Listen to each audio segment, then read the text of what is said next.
building relationships that will last for years and years and years. And we're very fortunate to have them. And to give you that, we served 1 warrant, 12 ordinance violations, and then we had 64 community policing and business checks in our calls for service. And I'm done. That was pretty good timing, wasn't that bad? Just tonight, the council and an attorney, we were invited to the Michigan City Police Department's new building. They have a virtual situation training thing you do, and you go up and you did a scenario of a hostage situation, or you stop somebody in the parking lot, and they can change what happens. One time a guy might, if he's got a knife, he'll put it down. Another time he might stab somebody. You don't know what you're going to have. And you have a weapon, and it's when you're in there, you're keyed up. You have an adrenaline rush, and we all got to see that. And if you ever go by the Michigan City Police Station up on the boulevard, it's a beautiful building, and it's been money well spent. I think your department goes up there and trains on it, and it's really cool. And after you do that, you can appreciate what these guys go through every day when they pull up somewhere and they don't know what's going to happen. I mean, from a domestic to somebody with one scenario was some guy had a baby who was going to throw it off a bridge, and they can change it, the scenario, what happens. So these guys were great. Ethan kind of had a tough spot on this, but we won't bring that up tonight. But thank you guys for everything you do. Sheriff, you have anything you'd like to address? I would just like to say that it's a pleasure working with the Westville Police Department. They've got a very professional agency, and we rely on them as much as they rely on us. It's a great relationship. I can give you one of our success stories. I was advised by our midnight shift commander the other night that one of the things that we've done in the sheriff's office is we've removed a patrol officer from what we call our post command, because on the midnight shift they have very few calls for service where they have to answer the telephone, and we've actually shifted that duty to a civilian, a jail officer in our master control. And very late, or actually early morning hours, someone came into the lobby of the sheriff's office and was threatening suicide. And we never know if that's an attempt to draw the person out of our master control in our jail, and we can't allow someone to leave that security position. And they put out a call for any available units. Westville Police Department had just dropped off a prisoner just a few minutes before that. They were the first ones on scene, and they were the ones that actually helped to calm the situation and get everything in hand before even the LaPorte Police Department was on scene. We arrived a number of minutes later, but that's the type of relationship that we have where we can count on the Westville Police Department. And we're very, very fortunate. We've got some wonderful police departments here in LaPorte County that we work with, but certainly the Westville Police Department with Chief Mercer, they're second to none. And we're really lucky to have that relationship. It actually expands our manpower, it expands theirs as well, because they know that they can count on us and we can count on them. So I want to thank you for providing them to us. Thank you for helping us too. Okay, Darren, it is a record for you tonight. Sewage. I got a bunch. Last meeting when my computer was down, total sewage pumped last year was 70,879,000 gallons, and I didn't get that to the clerk yet to see what that compares to in our billable portion. But I also have the water, but I'll give you that in the water side of it. What we have in each lift station and in the treatment plant, we have alarm systems which either call, text, or they notify you of events with the equipment and failures, power outages, and what have you. Years ago, the town had bought into a system called OmniSite, and we had that in all of our facilities. And when they did the road construction on 421, those two lift stations were bumped up to a new system that they have, which is called SCADA, which is radio. And they're very costly. But the OmniSite stations, I started getting texts around the 10th of January that they were going to be decommissioned January 31st. And what OmniSite told me was the units needed to each be physically removed, sent back to their office, and they were looking at a 4-week turnaround time and roughly $200 per unit to rip the cellular equipment out and redo it. I was worried because then in that 4 to 6 week period of time, I would have no communications from those sites. And the 3 sites are Coulter Road, Westville Estates, and Nash Finch. Nash Finch I wasn't so much worried about because their flow is down, but on a regular basis I have issues with Coulter Road and Westville Estates, whether it be power outages or high flow or floats going bad or whatever. So I was real nervous about that. So I called Gas Voda.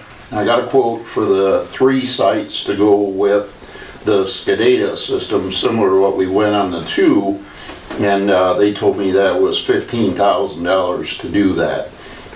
Originally, Gas Voda was the Omni site distributor, and they didn't offer up anything other than the SCADA for us. So I called B.L. Anderson and talked to them. Because initially I was looking at who am I going to get to come in, remove these 3 units so I can send them in. B.L. Anderson said that they had a new system out. It was called Mission Communications. He emailed me the information on it. I looked through it and I really liked a couple of the features that it had in it. And the price was going to be more per year for monitoring, but we actually now have apps on our phone where we can jump on that, and I can check the status of all 3 lift stations anytime, day or night, wherever we're at. It had also more data entry points in it.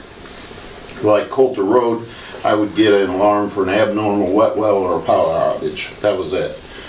This, I can do pump hours, minutes. That one doesn't have a meter, but I can get more data out of it. It tells me the voltage of the battery, the voltage of the station, so it's good.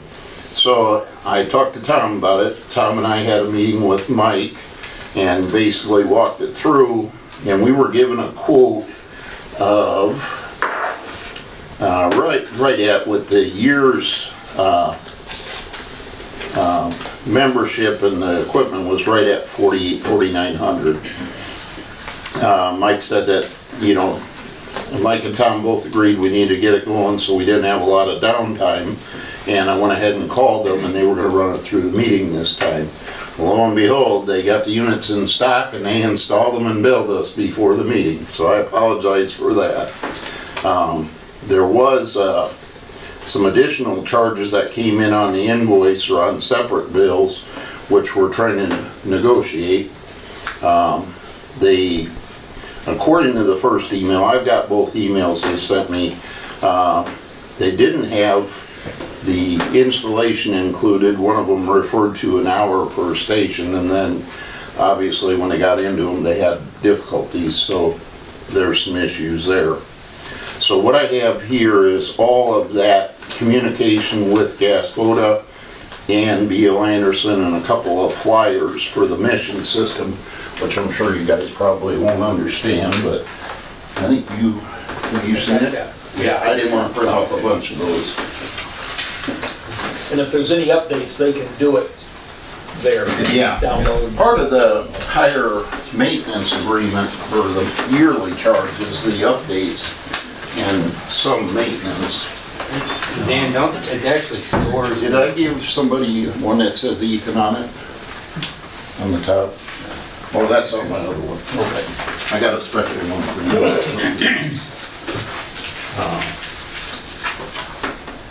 Dan, doesn't it also record your history as well? Yes. Yeah. So for alarm events, like I said, pump hours,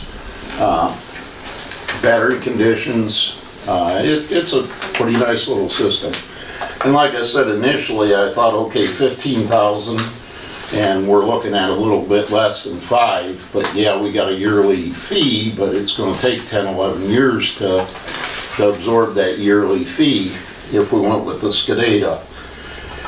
I had some other issues with the SCADA system that we got. One, it goes to the water plant on a computer, which I don't usually see. And 2, we've had some issues with tree disruption between New Durham Estates lift station, one by the old tennis courts, and the plant. In the fall, the leaves kind of play havoc with that system. So knowing that we were coming from Westville Estates and Nashville, I was a little worried about a Scadado system, whether it would handle that distance.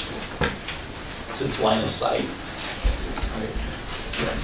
So I guess what I'm asking for is permission to pay for the equipment we got in and running. I'd like to make a motion.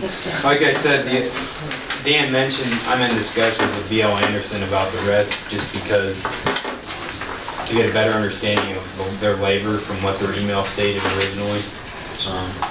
I'd like to approve the cost of the equipment for $4,626 on this quote. I'll second that. So it came in under the budget number, 4900. Well, this is for equipment only. Okay. They sent additional 2 invoices. Oh, those are the ones. Those are the ones I'm still discussing. Okay. Based on, because Dan did a good job of trying to get 3 companies to provide quotes, and it was a time-sensitive thing, and when they came in and did the work, it came out a little bit higher, a little bit higher labor than what they originally. But they came out and looked at it though. Yes, they did Yeah. come out and look at it. So that's one of the discussions and dialogue. Okay. So, and I'll second the motion for the 4626. So, motion is made by Mr. Fast, second by Albert to approve entering in an agreement with BL Anderson for the equipment, the data equipment. Is there any discussion? Mr. Beatty? Yes. Mrs. Riddell? Yes. Mr. Fath? Yes. Albert votes yes, passes 4-0. Okay.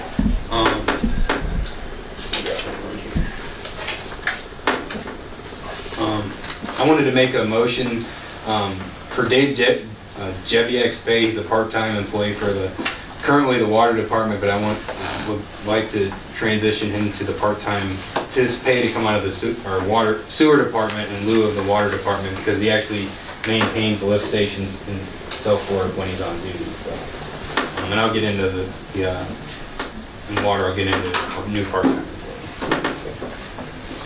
You make that motion. Make a motion. I'll second the motion that we move Dave Jeviak's pay from water to sewer. Is there any discussion? Mrs. Riddell? Yes. Mr. Fath? Yes. Mr. Krasinski? Yes. Albert votes yes, passes 4-0. Is that it under sewage? I have actually, well, I guess I'll handle one underwater and one under sewer. The first is this arbitrage for rebate services. This is a letter of engagement. These are services that we need OMBA to prepare. It's a calculation that basically they need to do. It's required as part of our bond documents for the sewage works revenue bonds that were issued in 2014. I won't bore you to death with an explanation of it, but we're required by those documents basically to do a calculation because we got those bonds and they were issued through the Indiana State Revolving Loan Fund.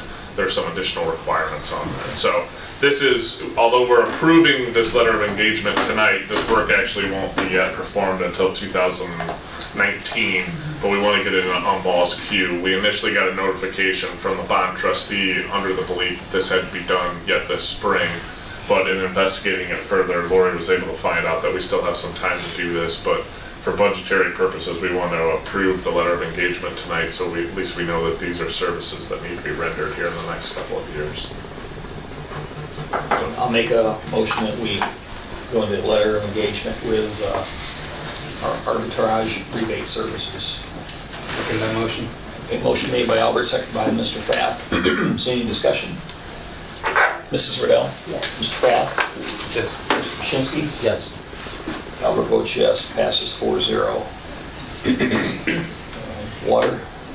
Okay, my total pumpage for 2016 was 44,761,700 gallons. It's roughly about 26 million less than was treated at the wastewater plant. But I forgot to point out in the wastewater results, we have 3 systems that contribute to the wastewater plant that have independent water sources. One of them is Nashville, Westville Estates, and New Durham Estates. That's why I was kind of curious to see what our billable wastewater gallons were up against our water. That might give us kind of a little bit of a percentage of what we're getting inflow or unmetered, sewage into the system. So then, the next thing, I discussed with you the situation with the water tower on Main Street, and I got some information on that. I'm not asking for anything, that's yours. I'm not asking for anything for that tonight.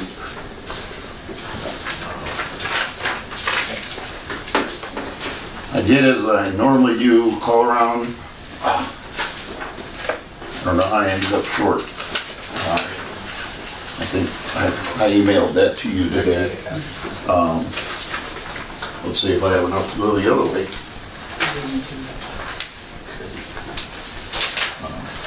Sorry. So I called to get 3 prices, and I went on the internet, Googled it, tower demolition, and lo and behold, the first company out of the 4 that I contacted was this Isler construction company. So I sent them an email and proceeded to contact the other 3. And pretty soon, about an hour and a half later, I get a call from one of the first of the other 3. It says they don't come any higher than Kentucky. So that ruled them out. Then I got contacted by Leary Construction and Utility Services, which are both water tower companies. And they had called Isler to get a quote or get some information on tearing the tower down. And they told them that I'd already contacted them.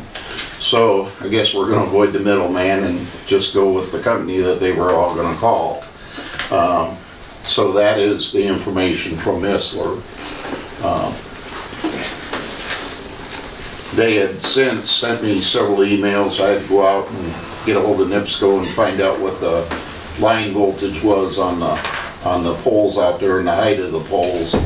They've got a couple of different pick locations they would like to look at. But I mean, it's information to process and see what we're gonna do. Also included with that, Utility Services gave me an estimate of what cost it would be to render that tower out of service, but yet still aesthetic to the community. And I know if you look at those prices, I'm not sure we got that kind of money. Thanks for gathering that, Dan. And Dan did that so we could see a couple different scenarios, but we can have, and this is gonna be a kind of a coordination, it's gonna take a lot of coordination to do this, so Yes. maybe we can get together in the next month and start diving into these a little bit more. I have that tower out of service right now, it's still full of water. So I just want to let you know I'm not using it. I don't want to drain it, especially coming into spring, because one of the strength issues of those towers is to have water or weight in them. That's what gives them stability, and obviously it's been standing for 70-something years, so it's worked. So right now it's full of water. That's all I've got. I did have one additional item under water. This is another letter of engagement for Umball. Then this one actually relates to our water works refunding bonds that were issued in 2016. There's been some new SEC regulations that have come into existence. They're continuing disclosure requirements. It's basically continuing disclosures to keep the bond holders actually informed as to events that occur related to the bonds. We need Umball to provide those services to us so that we can come into compliance with those SEC regulations. So I'd appreciate a motion to approve that letter of engagement. Okay, I'll make a motion that we approve the letter of engagement for the water bond issue. I'll second that motion. Motion made by Albert, seconded by Mr. Mashinsky, or Mr. Kraft. Is there any discussion? Mrs. Riddell? Yes. Mr. Kraft? Yes. Mr. Mashinsky? Yes. Albert votes yes, passes 4-0. And although you've already adopted the letter of engagement, there is a $500 fee for Umball to provide those services, so everybody's aware. This isn't a 2019 one. No, this is something that they need to begin working on immediately. Thanks. I have one last thing under water. Like I mentioned earlier, we hired a part-time employee for water to help with meter reading and then also for shut-offs and just to support our water department more. His name is Eric Prosser. He started February 6th, so as of February 6th, I'd like to make a motion that we have his time charged to the water department. I'll second the motion. Motion made by Pat, second by Albert to have Eric Prosser paid out of water. Is there any, beginning February 6th, correct? He's been on for, he's been a good asset so far. I think he's definitely recognized good character, and I'm glad to have him on board. They got their first date today, so he was all pumped up. Is there any discussion on the motion? Mrs. Redow? Yes. Mr. Pfaff? Yes. Mr. Bashinsky? Yes. Albert Brooks, yes. 4-0. Streets. The only thing I got, Mike, is we got all the signs up in the water tower subdivision per the new ordinance. So salt supply, Good, plenty. overabundant. Yeah. Way over. That's all I got. It's not over yet. I'd just like to thank Alvin and Ken once again for getting all the streetlights changed to LED out here. And also Ethan for giving NIPSCO a little nudge that we could get some, their streetlights repaired. Did they repair them? Yes, Okay. thanks to Parks. Mark? I saw him walk in. Hey, Mark, how you doing? Good, how are you? Pretty good.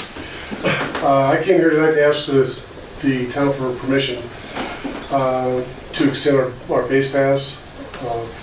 What we've done, we've changed conferences from the KVA to the PCC, and we're adapting high school rules.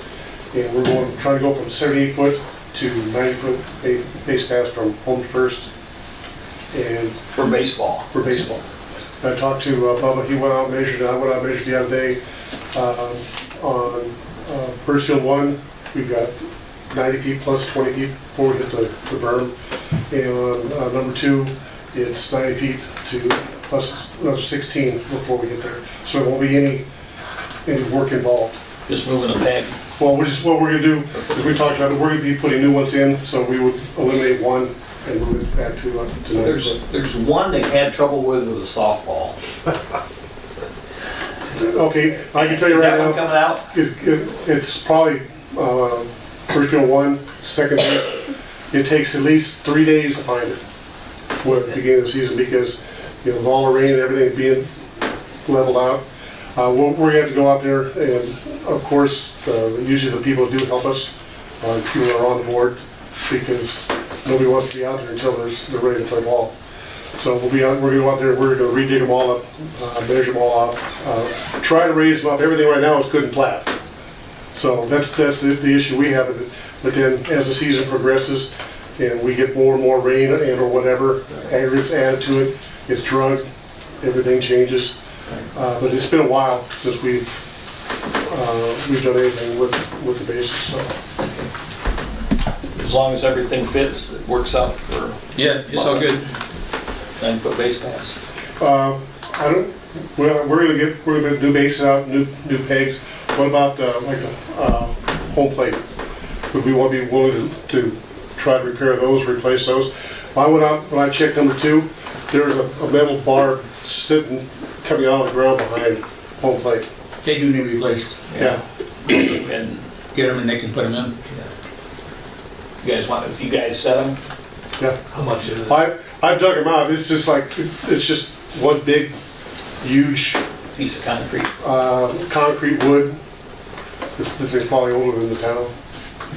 But, we'll get some, if I have to, I'll have to strong arm some people, but we'll get some people out I there. think Doubleday is the one that's set up. It could have been. Yeah, and you can tell because it's a little bit crooked. Bubbles there. I remember setting them. But yeah, no, we'll take care of it. Okay. We'll get them, and are you guys gonna get them, or? We're ordering bases now, but I'd have to look into see, I'll just talk to Bubba, see what it would take, because I helped dig them out on number 2 probably 12, 13 years ago. And it took like 2 or 3 hours to get it out of the ground, and it took 3 of us to turn it and reset it. So maybe we might want to just upgrade the whole thing and see what's, what would be a little bit more modern.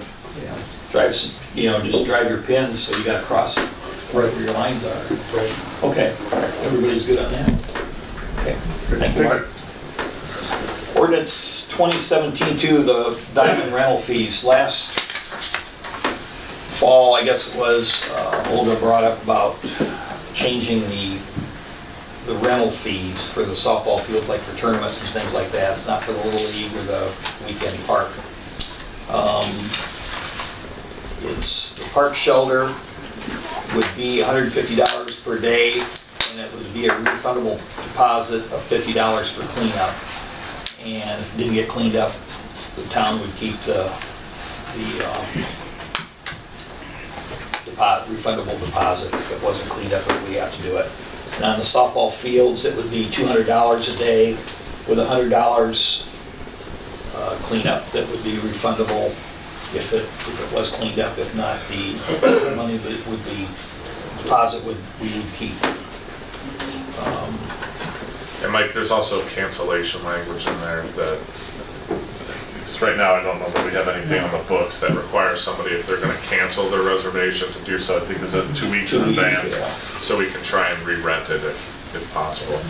And this doesn't mean if you go out there and you've got a family reunion and you want to go out there by chance and it's available, you can still use it. It's reserving it. So if you get out there and you've reserved it and there's somebody else having a family reunion out there, they have to leave, and if you rent it, you stay. That's what it's for. If you just go out there for the heck of it to use the pavilion, there's nobody there, you can use it unless somebody's already rented it. So it's not, if you're out there in a picnic, we're not gonna come up and want $150 or $100 from you. So just make that clear. I think everything else is worded fine. This is a ordinance 2017-2. It's an ordinance, I'll read it by title only. An ordinance for the council of the town of Westville, LaPorte County, Indiana, establishing fees for the rental of park shelter and softball fields at Prairie Meadow Park.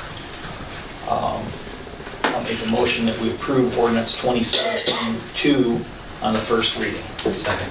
Motion made by Albert, seconded by Mr. Bashinsky to approve ordinance 2017-2 on the first reading. Is there any discussion? Mrs. Riddell? Yes. Mr. Pfaff? Yes. Mr. Bashinsky? Yes. Albert votes yes. Passes 4-0. I'd like to make a motion that we suspend the rules and adopt ordinance 2017-2. Second that. Motion made by Albert, seconded by Mr. Bashinsky to suspend the rules and adopt ordinance 2017-2. Is there any discussion? Mrs. Riddell? Yes. Mr. Pfaff? Yes. Mr. Bashinsky? Yes. Albert votes yes. Passes 4-0.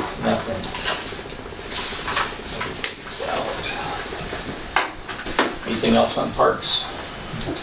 Jamie, do you want to I could probably jump in on parks, yeah, that's bad. kind of really? I'm with the Birchfield Memorial Foundation, you guys know us. I actually came today to lock in Memorial Day weekend, as we always do. We're unable to get here in January, so unfortunately I had to make this meeting. January seems like it'd be a better idea for me. But also, I'm gonna pass it down for the community here to see. Birchfield, you guys know what we've done in the past, and we did stuff for everyone with the basketball courts and everything. We're bringing things for all the kids to be able to play. The Birchfield now, we're changing our mojo a little bit.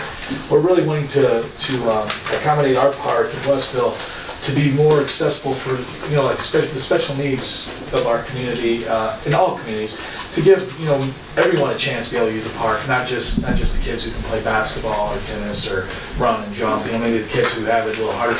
And it's not just, we don't feel it so much just for the children, for the parent too. The parent who gets to stop and let his child go through with the handlebars and the jumpers. And so we're really trying to focus, as you see, I gave the board members a few pictures of what we've already purchased for this year coming in. We purchased for the special needs where they can go into a wheelchair and still do the handlebars that they would never be able to have that chance to be able to do without this equipment. And there is a merry-go-round, but I think Bubba's toast, so we needed to upgrade that. That was getting dangerous, so we wanted to bring that in. But I just want the board to know, and we thank you from the bottom of our heart for what you've done and allowed the Birchfield Memorial Foundation to become with you guys. And we're just letting you know that we're not planning on slowing down. We're revving up. But we are really focusing on the Marine of Josh Birchfield, who gave his life for his community, who's always been giving back to the children. And now we're so passionate on this special needs. You don't even realize it until you're looking through and say, wait a minute, what do you mean there's something where a kid can actually use it that you don't even know. We didn't know that there were swings because we didn't have to use special swings, or at least I didn't. Mike might have, but that was another story. It was just because they didn't understand the instructions on how to get on and stuff. Other than that, we just, like I said, from Birch's family, we love Westville. We hope the tower doesn't get torn down, to be quite honest. It's really breaking my heart to hear that. But it'll live with Birch and above it and everything. So, but that's all from us, and hopefully we can have that weekend, until the end of time or whatever. And I just always like to make it official and let you know what we got going on. And we're gonna have more projects coming in the future. This is done. This is what we purchased so far. We got more money, and we're open for suggestions. If you guys got something that maybe you like that you saw, because we're not everywhere. We're a small group. We're 5 people with a big, with a following. But unfortunately, we have 5 people on the streets. You guys know how it is. So, like I said, if anyone ever has any suggestions, we're on Facebook. Hit us up. We're open. I can never make any promises, but if you need money for a park, Bubba knows how we roll. So, we're just here to help the community in the parks, and Birch's honor forever. So. Well, we thank you for everything you guys have done. Thank you. Don't thank me. Hail Birch. That's what I say, right? That's our moniker, Hail Birch. So that's all we can do, right?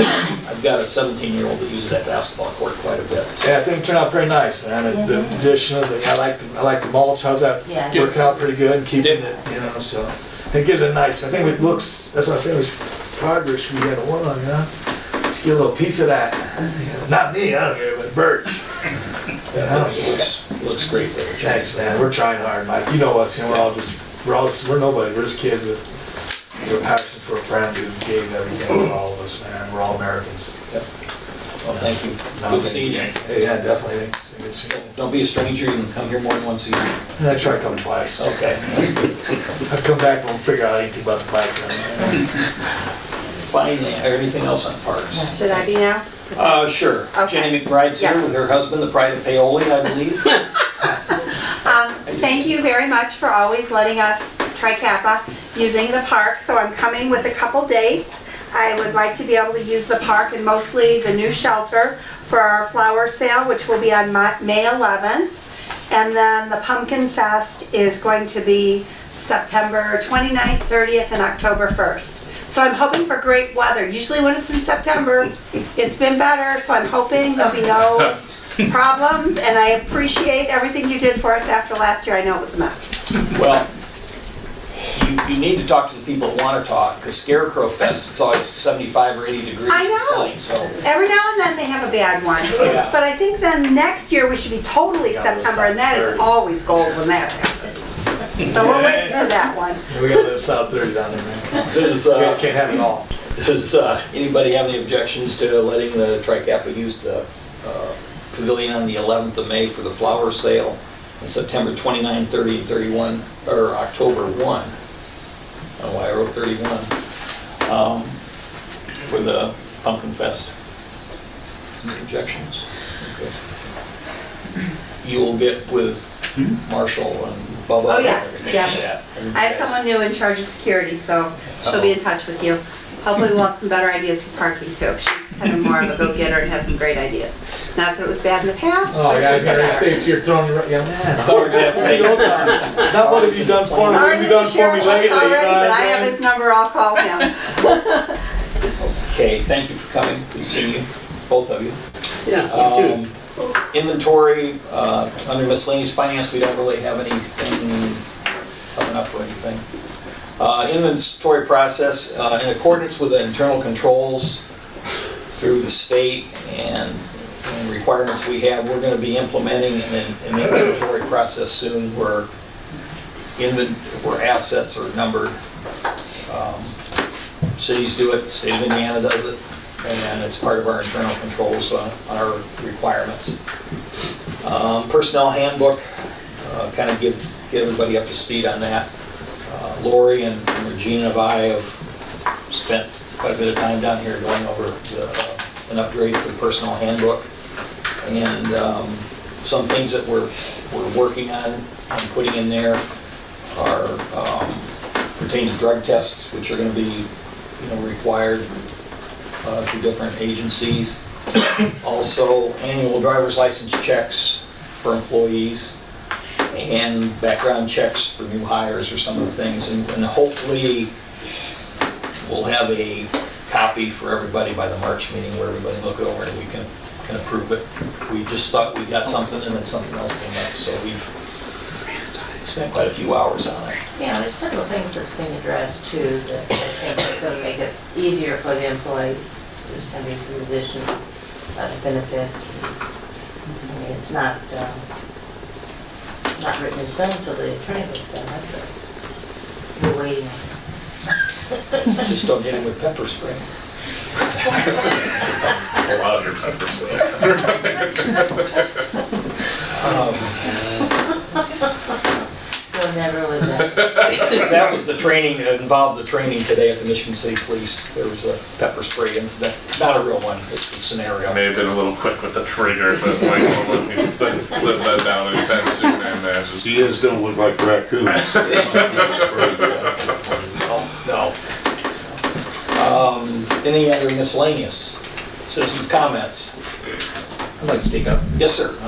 My name is Brian Winwall, new resident here at Water Tower Place. My girlfriend Lorraine Colkin, our daughter Carly.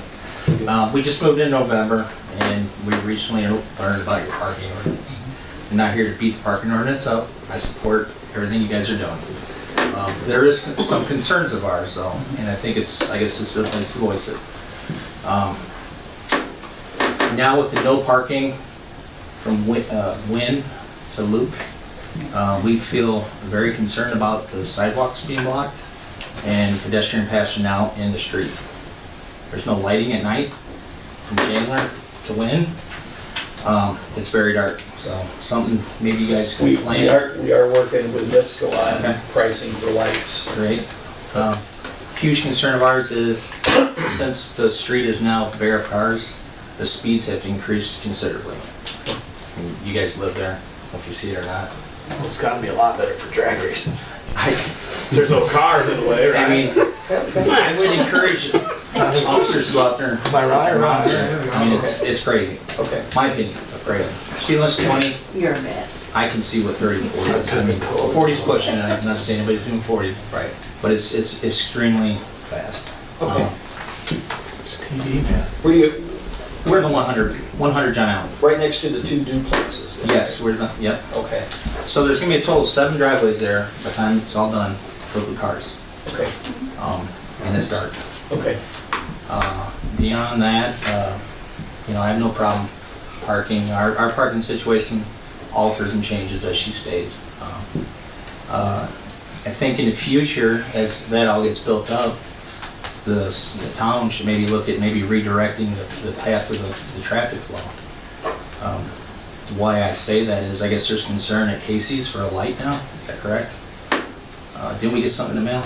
Yes. They're putting some ordinance that they're No, talking that about? was for their sign Oh, gas prices, you know. Oh, it's okay. limited and- I was thinking it as a yellow light. It has to do with, they have that, you have to get for zoning, it's because Yeah. sometimes you get a place that has them like, Okay. you get a suntan. I was picturing a yellow caution No, light due to all the talk of this trouble. I mean, I could just see, it would make sense in my head if they made that one way to Commerce from when, so all the traffic flows in and redirect everybody from Water Tower out the main entrance on Parkman. I mean, that makes sense to me as a resident.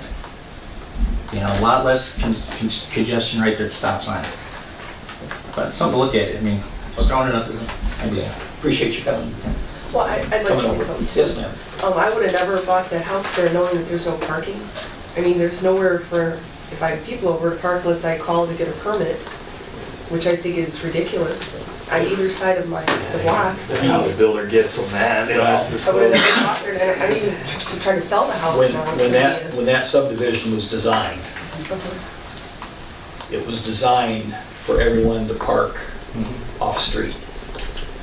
The streets are narrower there in that subdivision from the developer that put it in because they were planning on off-street parking. If they had a homeowners association there, part of the covenants of that is no on-street parking. Why is Jefferson exempt? Same with streets, same No, it's criteria. not. 24 foot wide. Your streets aren't. It's designed differently.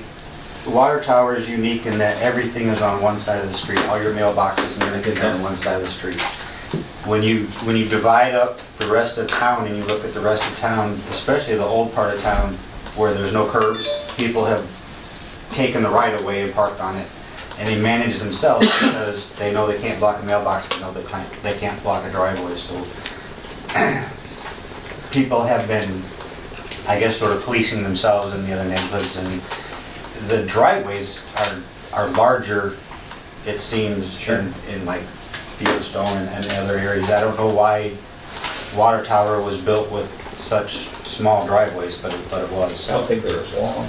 So if it's not wide enough from loop to Wynn for no parking, why don't you make it all the way down? Because it's unique in that area, because we have, from Loop to Flynn Road, we have the S-curve, we've got the car wash, we have Casey's that just expanded all the traffic that comes in and out of Casey's, and then we have the drive-through that came through at the end of Commercial, so we have more traffic coming that way, and then we have all the multi-family homes they're gonna come all the way out to Allen John, and then there's still another one yet to be built there on the corner of Allen John and Chandler. Those will all be multi-family homes, and then you also have the top property on the furthest north end of Water Tower that's for sale, that people are looking at apartments and that type of thing. And what we found was, in the mornings especially, was we were getting traffic backed up on 421 quite a bit, and then we were getting traffic backed up into Water Tower quite a bit, and then trying to maneuver the S-curve, and then you have cars parked there, and you have people waiting and cars backed up, and it was just a mess. So by pushing people farther back where the road straightens out, you're not having people try to pass a parked vehicle in an S-curve. And I understand it's only 20 miles an hour, but it's still, you still have to wait. Somebody's got to figure out who's going to go first, and you just have more backup and more backup and more backup. And when you're backing traffic up on Flynn, that just gets to be more and more of a mess. So by pushing it farther down, it balances out, because you get past the S-curve, people know they can't block the fire hydrants, they know they can't block the mailboxes and the driveways on the other side. So we create the situation where people are, okay, well, I can't park here, so they adjust, and it's worked out. So the traffic backing up on Flynn is caused by, I'm confused. People trying to get in and out of Water Tower and Casey's. But Flynn is the main, Flynn is 421. right, so they're stopped. They're stopped because there's nowhere to turn, because there's traffic backed up in the subdivision. But it's free access in, right by the car wash. Not if there's traffic backed up and there's cars parked there, they can't get around. That was during construction? we just moved here, so I'm not. No, it's like, It's been, in fact, this got brought up by the fire department for issues of getting trucks down in where people were parked on both sides of the street. It's funny you say that. I mean, Waukegan, Illinois, 24-foot wide. How wide's that street in that subdivision? 24-foot wide. 24? Fire truck, police truck, park car. And I'm not here to stir the pot. Yeah, well, It's just, I guess the last 2 months we talked about it. We had issues with the fire department. You go down Commercial and you can't hardly get a car down through there, let alone an ambulance or fire truck. So the biggest issue is public safety. And in addition to that, those streets were narrower and designed by the developer for off-street parking. I guess the bottom line is that the subdivision was intended to be used one way. yeah. And then it was never used that way. And then as it grows, it becomes more and more erratic. So now we're stuck in a situation that we have to manage. They changed developers multiple times. Multifamily, that's yes, doing that. So, Do all the multifamily. so all we're trying to do is make the best of the situation where something's being used that it wasn't There's intended cars on for. both sides of the road, and you're trying to get an 18-foot plow blade down the road. You haven't seen any snow here this year, so we can be thankful for that. But when we do have snow, sometimes we have a lot, and trying to clean out a cul-de-sac or anything else, when they're swerving in and out of vehicles, Also, you're parking We just ordinance have- every other day. we just haven't towed. But what about like the signs that said like if you, so much snow, then We do. you know, Right, we've got them We posted. have a snow route. Well, I'm kind of on the same subject as I live in the cul-de-sac on the north end of Chandler. And there's no parking on that one side, but there's plenty of space in between mailboxes and stuff for parking. I understand the snow removal part, which is why I have a whole speech here, but I'll skip past it. Pretty much, I was just requesting that the sign be changed in the cul-de-sac area from no parking at any time to no parking while there's snow. I've had some issues, we've lived there for almost 10 years now, and we've had issues where I parked on the street, it snowed, and the snowplow came in and there was an issue. I confronted the snowplow driver, and he's like, well, how about just pay attention to the weather, and when you see that the weather's gonna be questionable, park in your driveway. And for the past 7, 8 years, that's exactly what we've been doing. So even without a law or a rule, I've already been abiding by if there's snow on the street, park in my own driveway. So I was just requesting that the signs in that cul-de-sac be changed from no parking at any time to no parking with snow. Well, nobody parked there anyway with snow, because that has nothing to do with the ordinance that we just passed. That snow ordinance has always been there. Yeah, so and we've been abiding by it, but now there's a no parking at any time. So Well, I was just, I guess 2 months ago we brought this up. We had discussion, we had people from your subdivision there. We passed it last month. I think to change it right now, let's see what's gonna work. We're going into a month into it, well, yeah, and How did you notify residents? I didn't even know. we don't have to notify. It was public meeting. People have been blowing up Facebook for the last 2 months about it. So obviously people knew about it. Yeah. Actually, when it first came up, I put it on our Facebook and let everybody know. And that got ugly. And then we had 2 meetings I think we had discussion at 2 separate meetings, didn't we? And it's been on the agenda for a while. It was even been on the agenda at the beginning It's of posted the for the public meetings on all the agendas. I mean, it's been out there. Once all those multi-family homes fill out, that's gonna be ugly. Well, I think it would have been worse if we would have allowed it with the parking on the street. I mean, I've actually seen cars Sure, drive I down agree. Commercial Completely agree. and back all the way out. I'm not disagreeing that. I'm not complaining about my internet anymore. There's obviously easements, I mean, and off-street parking is nice, the multi-family home area. I mean, there's gonna be 6 more residents, that's 12 to 18 possible cars. Well, the developer, I think, across the street is the one who's built the 2 duplexes Yeah. next to you. I think it's Carney's red, Man, he was at the meeting, I saw that on your YouTube. Yeah. okay? He was at the meeting. He didn't have a problem with it. And I would imagine He was concerned about sidewalks, what he said. Right, and I believe probably when he builds on, he's gonna make adjustments in these parking driveways so he can do that. So you're not, I mean, public safety, these kids, we have a 12-year-old, all these kids are walking down the street, you're not concerned about them walking in the street? We can't put sidewalks in until they build some of these places. You can't put a sidewalk in ahead of time. I get that. But it's also, public safety is also, if you can't get a fire truck down through there, I get that or an too. ambulance. So, It sounds like a losing battle, so. well, I mean, Just being honest. we also have a responsibility on the other side of the coin. Mhm. It's more important that we can get a fire truck there than if somebody has to put 4 cars in their driveway. Sure. I understand and respect what you're saying about the sidewalks, That was- but it's kind of- they weren't designed for having 4 cars. I mean, we have 3 cars in our driveway, and we're moving them around all the time. I get it. So, okay. Anyone else on the parking? Well, our house on Chandler, we're at the north end, we're in the paired home there.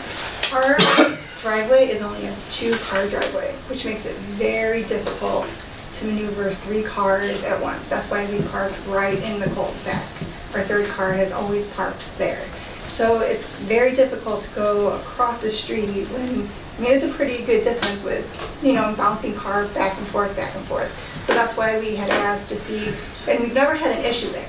Nobody has ever complained, the mail service, the garbage service, nothing has ever complained in that specific spot. And that's why we are having an issue with that. We're having an issue with bouncing cars, and it's very difficult. We have 3 kids, it's hard. So I just didn't know if it would be possible to have, I mean, we're the only home sitting in that cul-de-sac, me and our neighbor in that paired home. We're the only ones there. And so I don't know why it would be such an issue for no parking in that specific spot. or just switch the sign so that it's not 3 inches of snow switch. Well, that's in any way. Let's give it some time to see what works. I mean, we could come every month and change it because we're gonna have somebody, let's see what it works, what the issues are. We're gonna take a look. Well, it's just this is like a personal, I mean. It's Right, just no, like I know. It's just Your driveway's too wide or too deep? Two cars it's wide? two cars. Too deep. Yeah, so it's only One wide? one wide, yeah. Okay. Yeah, we don't have a four car, or four wide, or two wide car. You can't put four cars in it. You can only put two. So that makes it very difficult. And usually we have to park almost on Curtis, on the curb, because there's cars lined up there. So we're walking from like the corner. Yeah, it's corner to all the way corner on a back. cul-de-sac, so it's like double the distance. So we're walking More- from middle of Curtis at night, all the way back to our house. Are they putting another, is that the street they're putting another house? Like, I don't- if you're looking- They just finished it up, they're finishing up Yeah, right now on Curtis. we're literally parking across the street from where like the dumpster is, right there on Curtis. Is there another lot in between? There is a lot, but It's for sale. it's on Curtis. It's not on Chandler. Okay. And then there's our paired home, which is in the cul-de-sac, and then it's our yard, and then it starts out of the To the south, to the south. to the south, it starts out of the cul-de-sac. So that's the only issue that I have with that, is that we have a lot of rotating of cars when it used to be so simple. I mean, for 9 years, we parked there, and if there was ever an issue with snow, we would always figure out a way to maneuver that. Put the car in the driveway Yeah, before the snow and even hit. So that's the problem that we personally have. Okay. So I just didn't know if you can change the sign, or if you would be able to help us out some way to make it less difficult for us to, Let's take a look and see what transpires. okay. Thanks, Mike. Okay. Let's see. Anything else? Kim Smith, how you doing? My name is Kim Smith, and I live on the corner of Railroad and Valparaiso Street. Anybody that's walked down the alley knows me, knows I have dogs. And I would like the town of Westville to consider amending the dog licensing fee. Currently, it's at $6 per dog for intact dogs, $4 per dog for altered, plus a $25 kennel license fee. And I'm offering as comparison that the LaPorte Animal Shelter, the small animal shelter, their fees are for a small kennel, which is 6 dogs or less, $30. A large kennel, 6 dogs or more than 6 dogs, of $50 with no additional per dog fee.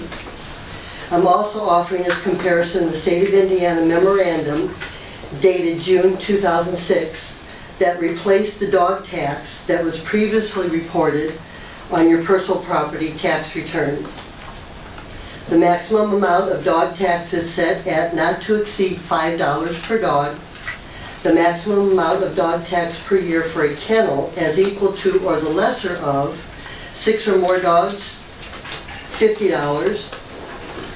Not more than 6 dogs, $30. And I don't mind paying a fee to be able to keep my dogs that, by the way, are tested in AKC, Canine Good Citizen, and the UKC equivalent of SPOT, which is Socialized Obedience Pet Test.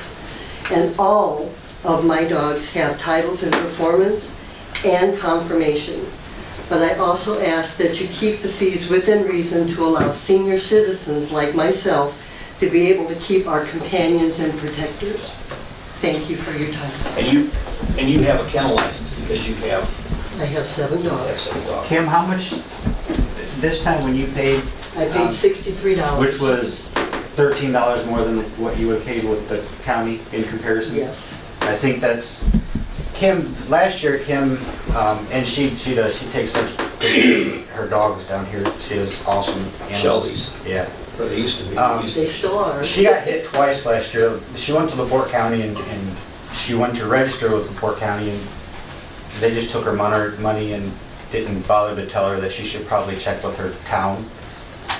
So she paid twice last year, and it was pretty frustrating for her. And she came in this year, she talked to us, and that's what she was comparing, was she ended up paying, for the same license, basically, she pays $13 more here in town than she would for the county. And I think that's what, kind of what hit home with her. You're working on ordinances, revisions and stuff, maybe we can look at that too. Yeah, I mean, for people like him, she does take fantastic care of her property and her animals, and it's... She shouldn't have had to pay a county tax, should she? She shouldn't have, but she had to anyway. So this year, she made sure she came to us first and she paid, and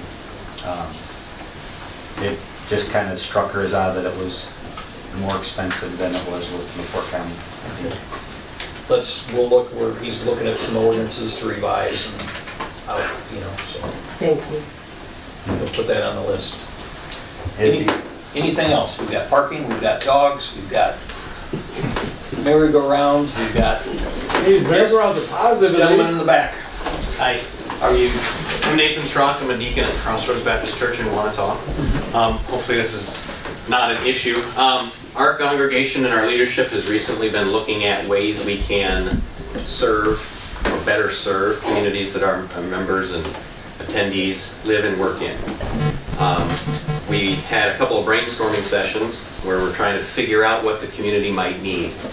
And someone, I think, wisely brought up, why don't we ask the community? We are developing a survey that we'd be able to mail to members of the community to find out what they might need. But we also thought that who better to know what the community needs than the community leaders. So tonight I'm asking permission of you to pass out a survey to you council members that just ask some questions. What type of needs do you have when it comes to children or youth, teens, families, seniors, parks and recreation, whatever? Just ways that we could help you help the community. No strings attached to anything like that. Parking space. Something this stamped envelopes. We have a date of the 28th of February. If you want to have that mailed back to us. You guys want one too?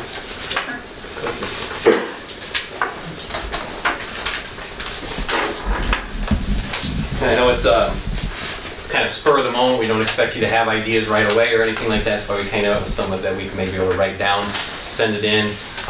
We're just looking for ways to be an impact and to show the communities that we're there for them. Okay. Thanks for coming, I guess, from Wanata coming up. Yep. Anything else? Thanks, everybody, for coming tonight. Good seeing smiling faces here. Have a happy Valentine's Day. That next year, I'm coming up first. And Jamie's all First fired of up. January, they're not coming in the February meeting. I'll Too make- much goes on in January, and everybody comes in February, like, it's straight down. Motion made and second to adjourn and discussion. All those in favor? Hey, well, we are really excited about the stretch we're going in, so whatever it is, you know what I mean?